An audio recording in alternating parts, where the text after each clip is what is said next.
Almost a week after what was dubbed potentially the worst tweet of all time and the worst announcement since sunsetting, Bungie has officially backpedaled the planned updates for 9.1.0, specifically the reduction of rewards and solo ops, as well as the reduction of total rewards in Encore, Starcrossed, and Whisper, with additional information in tomorrow's update regarding next steps improving the portal.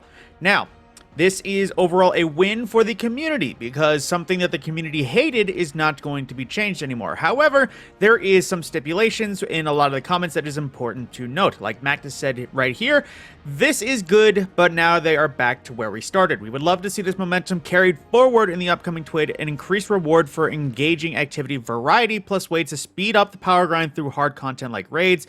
Fingers crossed. Other people saying, W, now just introduce a system to the portal that makes the most efficient way to level being doing different activities in any given playlist. Fallout talking about scrapping his video because that was something he was going to talk about. The changes weren't in line with what you had said earlier this month regarding power progression. But then there is, of course, the other discussions, and he talks about PvP, variety, not so much that. The thing about feedback, and feedback finally actually be taken into account, like he touched on, this is good. I guess Graviton Spike is a menace in PvP. Then somebody surprised they were actually listening. However, the important step, the first step of many, as this will, you'll see this a lot in these changes, people acknowledging this is a good start, but it's unfortunately something that shouldn't have been changed in the start. Halfway there, now tell us how you're going to save us for this horrific grind. If I could find the one I saw in my first draft of this, that it would, remember, do not celebrate, they didn't even do anything. Bullying works. That's a weird way to put it.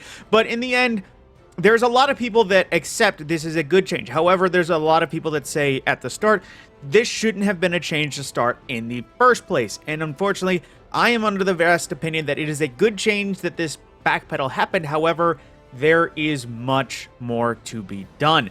So in the end, a good thing for the community. But Bungie is still in general on fire. Because, again, the portal made the rest of the world irrelevant. There's still plenty that would like going back to other activities. Variety is the thing that a lot of people are discussing because, unfortunately, we end up playing the same activity over and over again, given what is the reward. So I can accept that this is a good thing. However, I don't think it really saves Bungie any of their negative public reputation. It just kind of accepts that, hey, they're actually listening to something. But like I mentioned before, it seems like Bungie only listens when there is massive community backlash, which this is exactly what it was. The entire community hated these changes. So in the end, it may only just prove my point that Bungie actually only listens to the community when something is terribly hated. But that didn't stop sunsetting now, did it? Either way, like I said, this is a good thing, but there is still much more to be done to keep Bungie from setting themselves on fire or putting out the fire they already set themselves. With that, my name is the Mad Scorpion, and I will see you in the next video.